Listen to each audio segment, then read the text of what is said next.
दिव्या भाभी और पूनम भाभी इतने लापरवाह कैसे हो सकते हैं?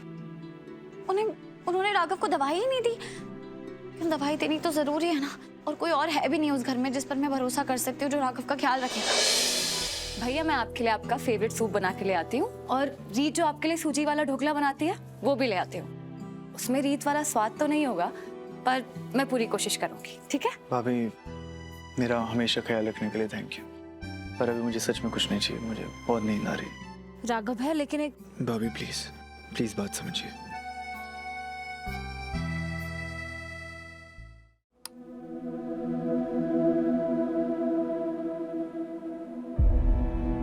अब रीत ठीक हो गई है ना, तो वो रखेगी उनका ध्यान। मैं राघव के साथ घर नहीं जाऊंगी।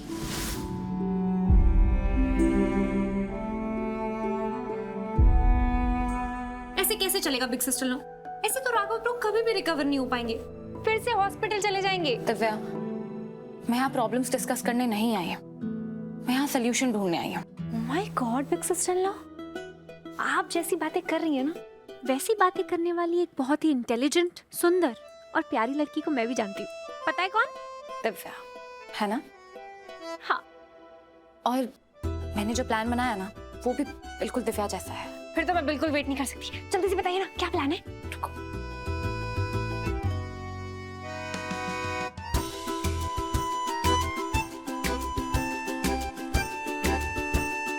वाओ बिग सिस्टर लो, क्या प्लान है। वेरी गुड, चलो। रीत, मैंने तेरे लिए इतना कुछ बनाया था, तूने कुछ भी नहीं खाया। क्यों बेटा? चाची मैं थोड़ा सा सफाई कर लेती हूँ ना, उसके बाद खा लूंगी। घंटों से इतनी सफाई कर रही है, रात को इतनी सफाई करने की क्या जरूरत है? सब ठीक है ना? कुछ ठीक नहीं है चाची। आपको पता है राघव दवाई के मामलों में कितने लापरवाह है। अगर उन्हें याद ना दिलाया जाए ना, तो वो दवाई खाते ही नहीं है, भूल जाते हैं। हाँ तो तू एक काम करना, तू किसी को फोन करके पूछ ले वहाँ पे कि राघव जीजू ने दवाई ली कि नहीं। इससे उन्हें पता भी नहीं चलेगा कि तू उनका ख्याल रख रही है, और तेरे भी दिल को तसल्ली मिल जाएगी। हाँ ये सही आइडिया है। मैं पूनम भाभी को कॉल करती हूँ। क्या? राघव भैया की दवाई? नहीं, मुझे तो पता नहीं रीत। मैं तो जब से हॉस्पिटल से आई हूँ तब से मैं बस किचन में ही हूँ। अभी तो मुझे कपड़े भी डालने हैं वॉशिंग मशीन में, और फिर मैं समझती हूँ घर में इतने सारे लोग बढ़ गए हैं तो आपका काम भी बढ़ गया होगा, ज्यादा रिस्पॉन्सिबिलिटी आ गई होगी। लेकिन राघव को दवाई, लेकिन मेरी कोई परेशानी समझता भी तो नहीं है ना रीत यहाँ। अच्छा, तुम्हें और कुछ बात करनी है? नहीं और कुछ नहीं, आप अपना काम करिए। पूनम भाभी ने तो राघव को दवाई ही नहीं दी, लेकिन उन्हें दवाई देना तो जरूरी है ना। मैं दिव्या भाभी को कॉल करती हूँ।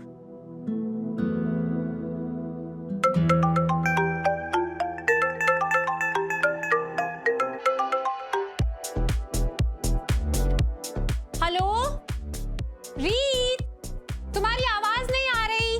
दिव्या भाभी, वो राघव की ना दवाई देनी है। रीत कहाँ हो?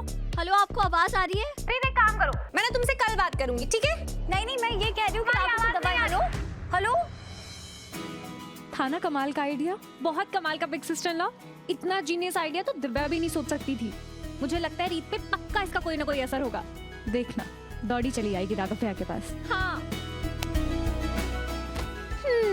दिव्या भाभी और पूनम भाभी कितने लापरवाह कैसे हो सकते हैं? उन्होंने राघव को दवाई ही नहीं दी। लेकिन दवाई देनी तो जरूरी है ना, और कोई और है भी नहीं उस घर में जिस पर मैं भरोसा कर सकती हूँ, जो राघव का ख्याल रखेगा। मुझे ही जाना पड़ेगा। तू जो करने का ठान चुकी है ना, अब उसे तो मैं बदल नहीं सकती और ना तुझे रोकूंगी अब। लेकिन इतना तो कर सकती है ना, तू जिस काम के लिए जा रही है सिर्फ उसी पर ध्यान देना। वहां जाकर किसी को अपना मत बनाने लग जाना। हाँ चाची, मैं अपना फर्ज निभाने जा रही हूँ, और सिर्फ अपना फर्ज ही निभाऊंगी।